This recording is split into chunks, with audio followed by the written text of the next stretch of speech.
Iya, kemudian belum menuangkan dengan tangan kanannya ke kirinya. Belum tuangkan air dengan tangan kanannya ke tangan kiri. Untuk apa? Fagosala farjah. Belum mencuci kemaluannya. Belum mencuci kemaluannya. Wama asobah. Dan apa yang ditimpa oleh air mani. Jadi ini sunnah yang kedua. Cuci tangan, kemudian mencuci kemaluan. Dan apa yang ditimpa oleh air mani pada saat berhubungan dengan istri tadinya. Tsumma daraba biyadihi 'alal ha'id awil ardi. Setelah selesai cuci kemaluan, maka belum memukulkan tangannya ke tembok. Tembok belum dulu terbuat dari tanah. Tembok Nabi SAW terbuat dari tanah, karena rumah dulu itu dibuat dari tanah dicampur dengan idkhir, rumput. Sampai sekarang ini kalau di Saudi tidak dijumpai. Kalau ke Yaman masih kita jumpai rumah tanah. Rumah yang terbuat dari tanah. Jadi Nabi setelah mencuci, maka belum pukulkan tangannya ke tembok, iya, atau ke tanah, kata beliau. Dan ini sunnah, dan di saat kita sekarang ini tidak disunahkan lagi. Kenapa? Karena rata-rata kamar mandi kita keramik, tidak ada tanah, tidak ada tanah, dan bisa diganti dengan mencucinya pakai apa? Sabun. Karena tujuan dari Nabi ilahnya, sebabnya supaya hilang najis, supaya bersih najis dari tangan. Kalau mandi tidak najis. Tapi kan orang berhubungan, di samping mandi keluar, madi juga keluar. Madi itu apa itu? Yang keluar saat apa? Pendahuluan. Saat melakukan pendahuluan dalam berhubungan, ada madi. Kadang menimpa ke sana kemari, maka dicuci, itu najis. Setelah itu tangan dibersihkan.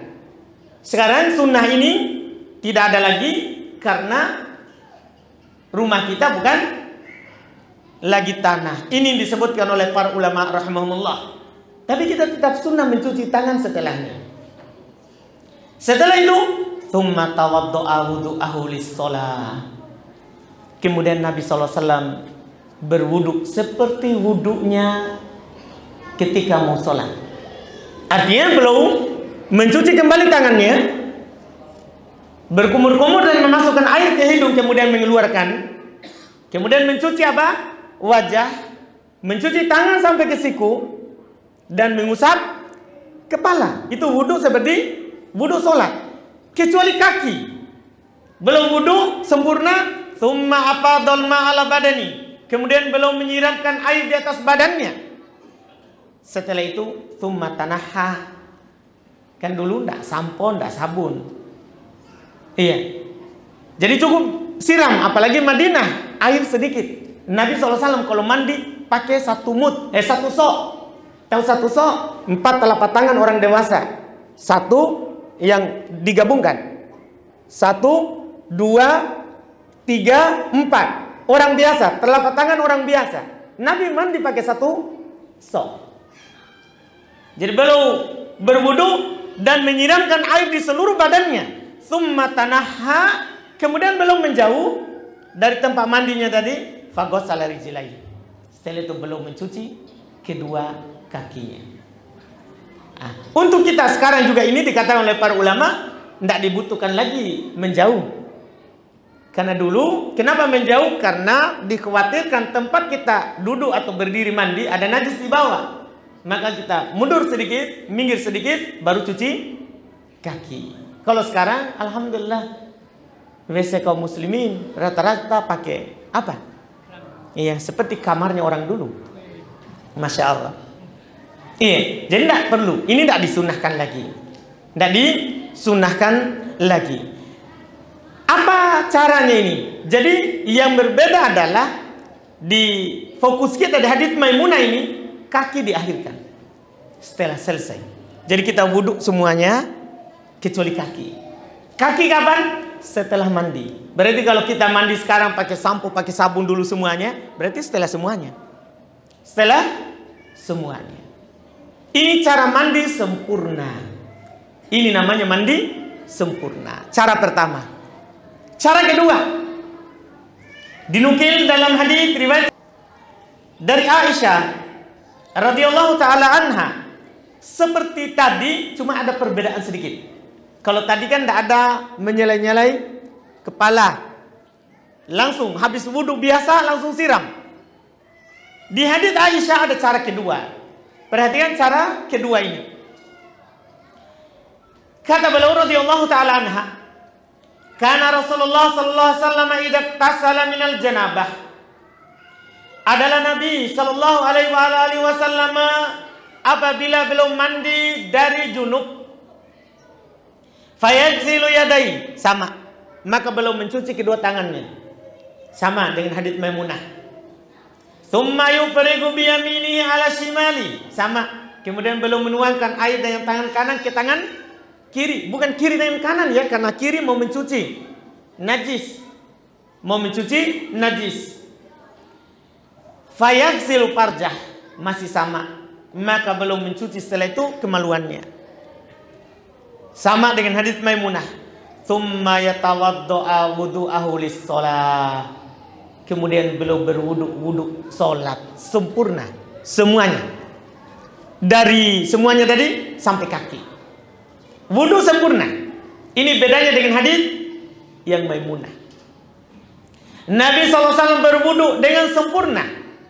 Semua. Cuci tangan lagi. Setelah cuci kemaluan, cuci tangan lagi. Berkumur-kumur dan masukkan air ke hidung serta mengeluarkannya. Kemudian mencuci wajah. Kemudian mencuci tangan sampai ke siku. Kemudian mengusap kepala dan ke telinga 1 kali. Dengan cara yang dulu kita terangkan di cara wudu. Dinukil dari hadis Abdullah bin Zaid. Mungkin jemaah lupa, kita ingatkan. Cara kepala, cara mengusap kepala. Dalam hadis riwayat Imam Al-Bukhari dan Imam Muslim dari Abdullah bin Zaid, Nabi SAW mengusap kepalanya dengan cara beliau bada bi muqaddami ra'si. Beliau memulai dengan bagian depan kepalanya.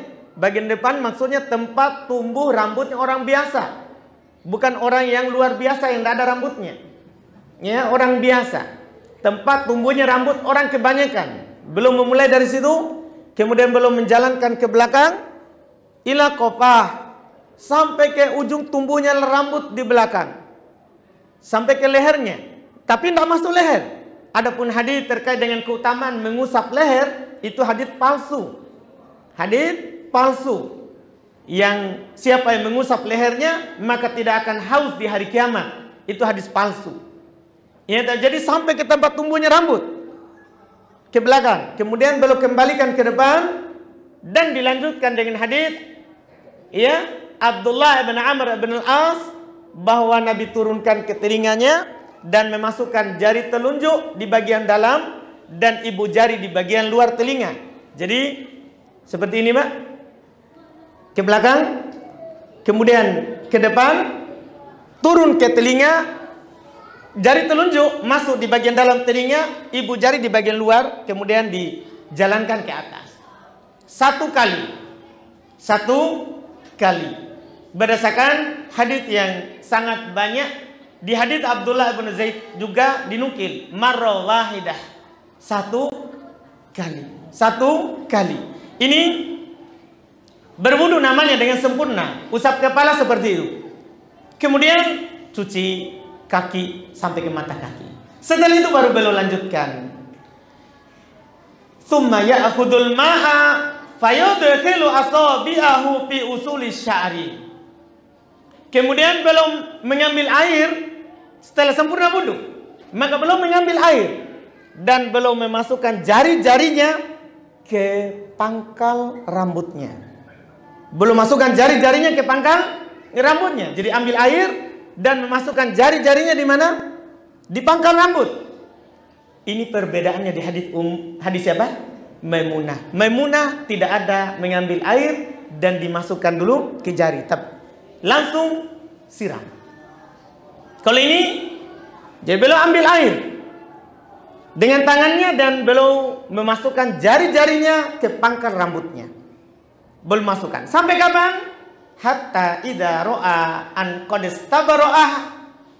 Sampai beliau kalau sudah yakin telah basah semua pangkar rambutnya, jadi tidak ambil satu kali, boleh berulang.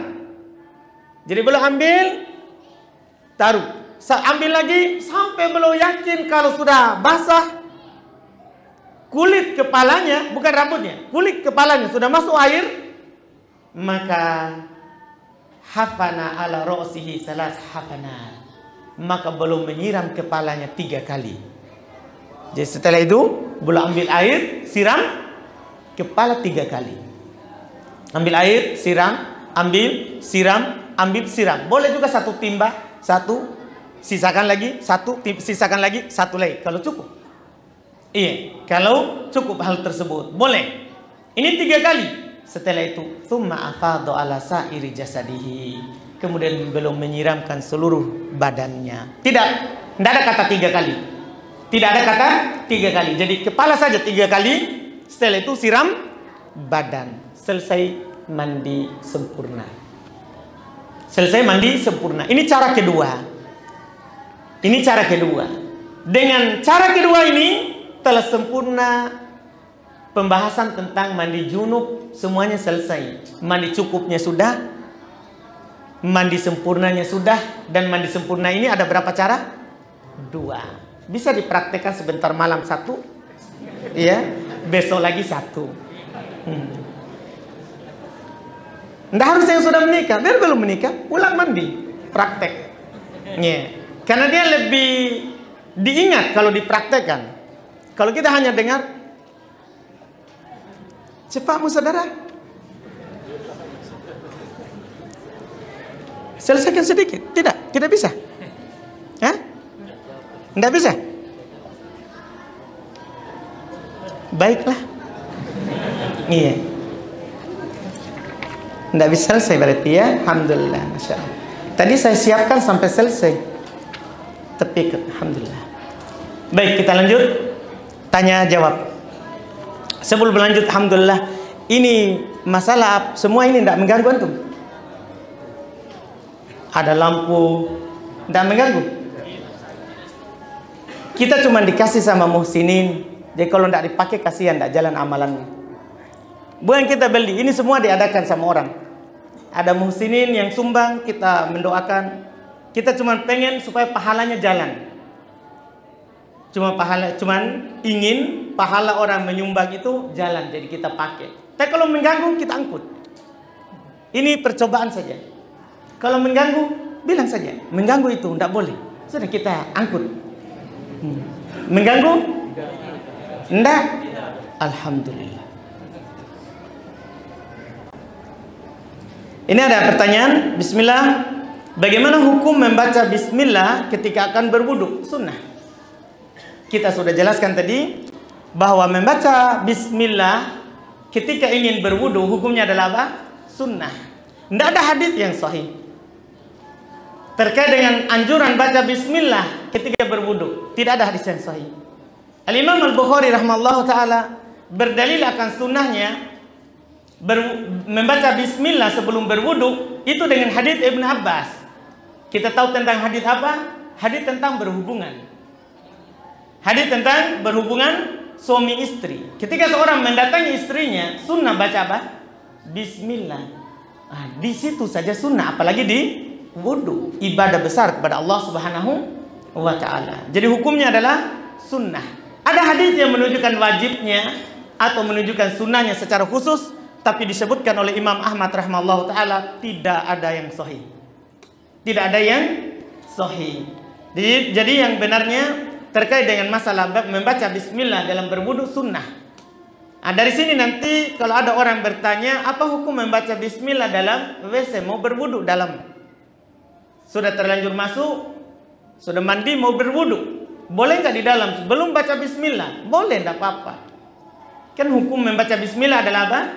Sunnah. Kalau kita tidak baca, walaupun Syekh Utsaimin rahimahullah ta'ala mengatakan kalau kita baca dalam hati di dalam WC tidak apa-apa juga. Boleh juga. Boleh juga hal tersebut.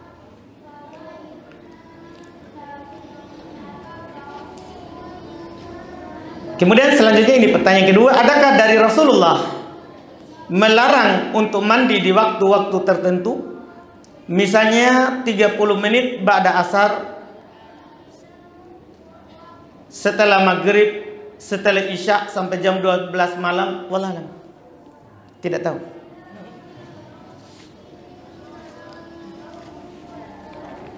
Siapa yang tahu boleh kasih Bapak. Saya terusan tidak tahu. Ada yang pernah dengar yang terkait larangannya? Saya baru tahu larangannya sholat saja. Kita dilarang sholat setelah subuh sampai matahari naik. Kita dilarang sholat setelah asar.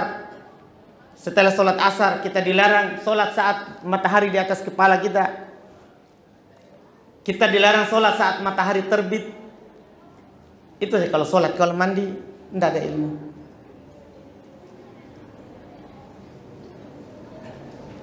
Ini ada pertanyaan berikutnya.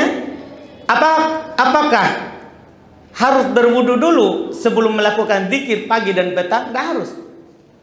Bukan syarat sahnya zikir kita berwudu, bukan. Tapi sunnah kita berwudu ketika kita melakukan apa? Hal-hal yang baik. Ketika kita melakukan hal-hal yang baik. Tapi kalau dibilang harus, tidak.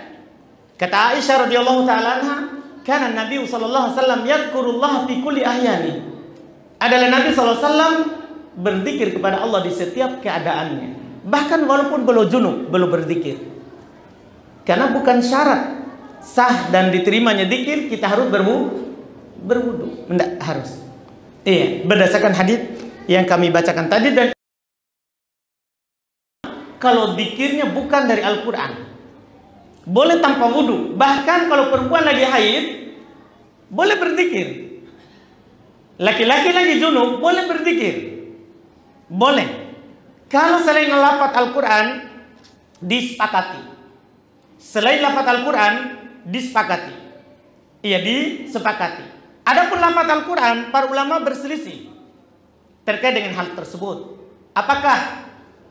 Apakah boleh atau tidak?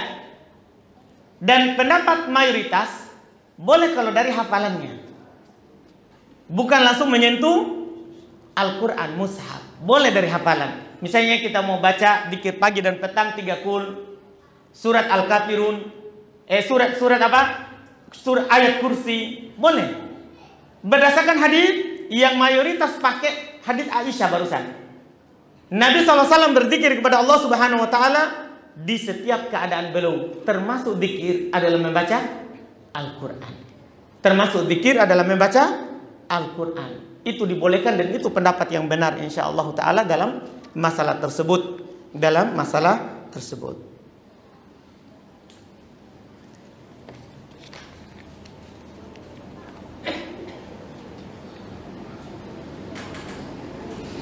Adakah dalil keutamaan wafat di hari Jumat? Iya. Disebutkan oleh para ulama, bisa dibaca buku-buku yang membahas husnul khotimah seperti bukunya Syekh Al-Albani rahimahullah. Di antara yang mereka sebutkan adalah meninggal di malam Jumat atau di hari Jumat. Itu tanda atau ciri seorang meninggal menutup kehidupannya di dunia ini dengan baik. Dengan baik. Ada keutamaannya. Meninggal dengan baik dalam hal tersebut. Bisa dibaca, menyebar sepertinya buku yang kami sebutkan tadi.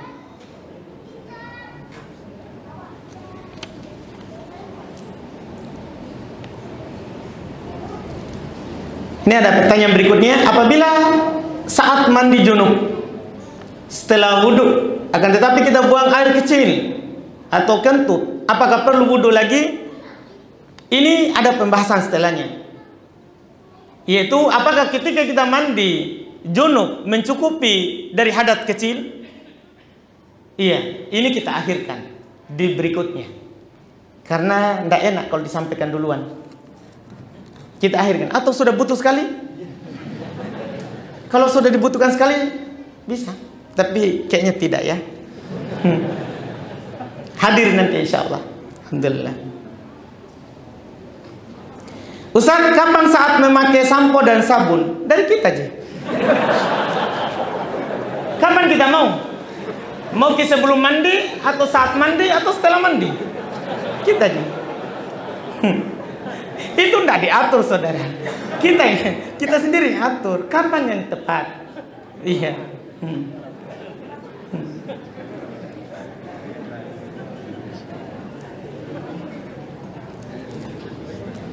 Bagaimana hukum orang yang mengambil air wudhu dalam keadaan bertelanjang di tempat yang tertutup? Hukum mengambil air wudhu dalam keadaan telanjang sah. Bukan syarat harus pakai pakaian. Bukan syarat berwudhu harus pakai pakaian. Tapi ingat ya, kalau tempat terbuka, ya nasami Pak, harus kita pakai. Tapi kalau ini kan disebutkan tertutup, boleh. Boleh, alhamdulillah. Nabi kan berwudu di tempat mandi, ditutup oleh apa? Maimunah. Belum berwudu.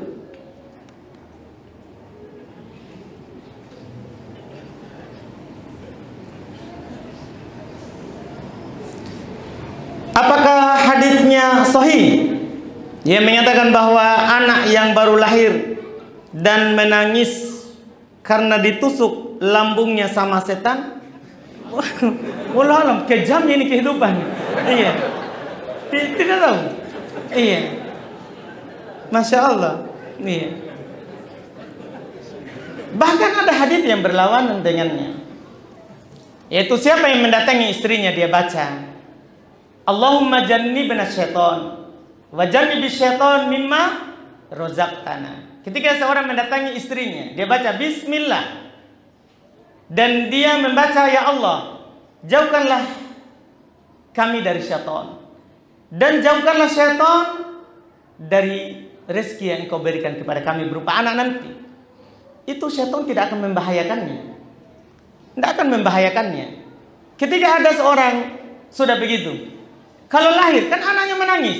Masa kita mau bilang ditusuk oleh syaitan? Nah sementara Nabi bilang apa? Tidak ada membahayakannya. Tidak ada yang membahayakannya. Jadi dia menangis karena pertama sekali dia keluar di bumi. Dan itu tanda kehidupannya. Itu adalah tanda kalau dia adalah apa? Hidup. Makanya para ulama, bahkan para ulama membahas terkait dengan akikahan. Akikahan, apakah seorang yang lahir keguguran saat sudah ditiup ruhnya, meninggal misalnya, akikahannya hukumnya itu terkait dengan menangis atau tidak? Kalau saat menangis, akikah. Kalau tidak menangis, tidak. Sampai seperti itu. Jadi itu tanda kalau dia adalah apa? Hidup. Tanda kalau dia hidup. Bukan tanda kalau dia ditusuk oleh setan. Terlalu kejam ya. Kemudian yang kedua, apakah ada hadisnya yang menyatakan bahwa anak yang lahir harus diadzankan supaya terlepas dari gangguan setan? Kalau terlepas dari gangguan setan, tidak. Tidak. Karena dalam masalah ini hanya ada satu hadis penukilan, yaitu Nabi SAW mengadhankan saat lahir cucu beliau, Al-Hasan dan Al-Husain. Itu saja penukilannya. Tidak ada dibilang supaya terlepas dari gangguan setan. Tidak ada. Hadis ini yang kami sebutkan tadi itu adalah diperselisihkan oleh para ulama rahimahumullah akan sahihnya. Rasulullah apa? Mengadhankan saat apa? Cucu beliau lahir. Diperselisihkan. Syekh Mukbil dhaifkan. Dhaifkan. Demikian pula ulama yang lain. Ulama dari ulama hadis yang lain dhaifkan. Syekh Albani hasankan. Hasan itu di bawah derajat sahih, di atas derajat dhaif. Artinya bisa diamalkan karena ada pendukung dari jalan lain. Itu menurut beliau. Siapa yang mengamalkan apa yang dihasankan oleh Syekh Albani, tidak apa-apa, tidak diingkari orang yang mengadhankan bayi. Mengadhankan bayi yang baru lahir. Tapi ingat, bukan karena menghilangkan gangguan setan, tapi karena sunnah Nabi melakukannya itu. Kenapa dilakukan? Karena Nabi melakukannya. Sekali lagi ini dibangun di atas pendapat yang mengatakan hadisnya adalah hadis yang sahih. Ini pendapat.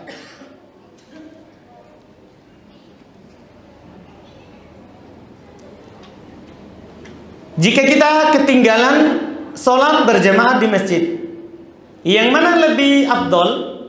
Kita tetap ke masjid untuk sholat walaupun hanya sholat sendiri di masjid, atau kita sholat di rumah saja tetapi kita berjamaah dengan istri? Dijawab oleh Syekh Utsaimin rahimahullah ta'ala, lebih utama ke masjid. Lebih utama ke masjid. Karena sebagian ulama berpendapat berjamaah dengan istri tidak dianggap. Saya ulangi, berjamaah dengan istri tidak dianggap. Itu dipegang juga oleh Syekh Shalih Al-Fauzan di pendapat terakhir yang kita dengar, bahwa berjamaah dengan istri tidak dianggap berjamaah. Makanya Syekh Utsaimin rahimahullah ta'ala berkata, pergi ke masjid lebih utama. Siapa tahu ada yang terlambat juga seperti kita, sehingga kita bisa berjamaah dengannya, dan itu terhitung berjamaah. Terhitung berjamaah. Ditambah lagi berdasarkan pendapat yang sahih, pendapat mayoritas ulama, bahwa laki-laki wajib sholat di masjid. Laki-laki, kecuali kalau ada hujan, atau ada banjir, atau ada lumpur, atau angin kencang misalnya, boleh, kan ada udurnya. Kalau ada udurnya. Adapun kalau tidak ada udur, bahkan orang buta sekalipun wajib ke masjid. Dalilnya adalah pernah Ibnu Ummi Maktum, muadzinnya Rasulullah, beliau bertugas adzan di subuh, adzan kedua. Karena bilang kalau subuh beliau adzan pertama. Adzan pertama sebelum masuk waktu subuh. Yang adzan kedua adalah Ibnu Ummi Maktum. Dia pernah berkata kepada Rasulullah, "Ya Rasulullah, saya tidak punya qaid yaquduni. Saya tidak punya penuntun yang menuntun saya ke masjid. Belum buta." Belum buta. Maka Nabi SAW meringankan untuknya sholat di rumahnya. Setelah dia pergi, Nabi panggil, "Kamu dengar adzan?" Dia bilang, "Iya." Kata Nabi, "Fa'ajib." Kalau begitu wajib kamu jawab. Jadi intinya kapan kita dengar adzan, maka wajib kita apa? Jawab. Sebagai laki-laki. Kalau perempuan, dia sunnah di rumahnya. Sunnah di rumahnya. Tapi kalau dia mau ke masjid, tidak boleh dilarang. Perempuan sunnah sholat di rumah. Tapi kalau dia mau ke masjid, tidak boleh dilarang. Karena Nabi SAW mengatakan, "La tamna'u ima Allahi masajid Allah." Dalam hadits Ibnu Umar riwayat Bukhari Muslim, jangan kamu melarang hamba-hamba perempuan Allah untuk pergi ke masjid Allah. Tentunya kalau aman dari fitnah. Kalau ada fitnah di jalan, tidak boleh. Ada fitnah di jalan, tidak boleh perempuan ke masjid. Baik, itu terkait dengan hal tersebut. Apakah baik pertanyaan berikutnya? Kayaknya saya cepat sekali berhenti ya. Kenapa banyak sekali pertanyaan dijawab? Alhamdulillah. Apakah disyariatkan bagi makmum membaca takbir perpindahan setelah imam membacanya? Disyariatkan. Sepakat para ulama akan disyariatkannya takbiratul intiqal, namanya itu takbir perpindahan. Ketika kita ruku, takbir. Disyariatkan. Kata Nabi SAW, "Idza kabbara," ketika belum mengatakan innama ju'ilal imam liutamma bi, imam itu dijadikan supaya diikuti. Apa diantaranya? Idza kabbara fakabbiru, kalau dia bertakbir, bertakbirlah. Makanya para ulama sepakat kalau takbir perpindahan itu adalah disyariatkan. Cuman mereka berselisih wajib atau sunnah. Itu saja yang diperselisihkan. Wajib atau sunnah takbir perpindahan. Kalau takbiratul ihram, rukun sholat. Tidak ada sholat tanpa takbiratul ihram. Yang pertama itu Allahu Akbar. Tapi kalau takbir perpindahan diperselisihkan. Mayoritas ulama berpendapat hukumnya adalah sunnah. Hukumnya adalah apa?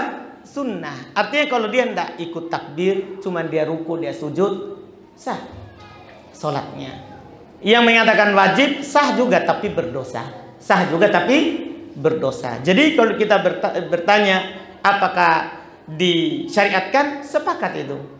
Yang diperselisihkan adalah hukumnya. Mayoritas mengatakan sunnah. Dari orang Hanabilah, dan ini juga dipegang oleh Ibnu Hazm, orang Zahiriyah, hukumnya adalah wajib.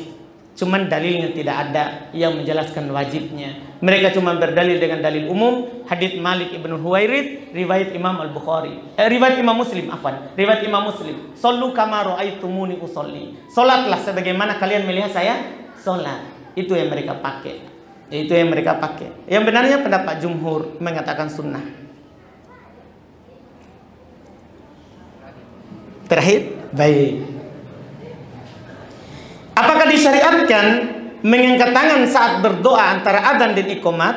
Dan apa saja doa yang kita disyariatkan untuk mengangkat tangan? Dalam hal ini sebagian ulama menukil angkat tangan, sebagian juga menukil tidak, karena tidak dinukil dari Nabi SAW belum mengangkat tangan ketika membaca doa adzan, doa setelah adzan, bukan doa antara adzan dan iqamat ya. Kalau doa di antara adzan dan iqamat sunnah angkat tangan. Bahkan itu sebab dikabulkan apa? Doa. Cuma doa ini yang dibaca setelah adzan. Itu doa apa itu? Allahumma rabb hadhihi da'wati tammah. Terus wassalatul qa'imah. Terus ati Muhammadanil wasilata wal fadilah. Terus wa ba'athu maqaman mahmudan alladzi wa'atta. Sampai di situ itu riwayat yang sahih. Adapun innaka la tukhliful mi'ad, ini riwayat Imam At-Tirmidzi dan dikatakan oleh ulama syadz, dhaif, menyelisihi riwayat yang sahih. Kalau yang sahih itu tadi sampai yang tadi akhir. Tanpa kata innaka la tukhliful mi'ad, tapi sekali lagi Syekh Albani hasankan. Siapa yang mau amalkan silakan. Syekh Mukbil dhaifkan. Ustadzul juga dhaifkan tambahan itu.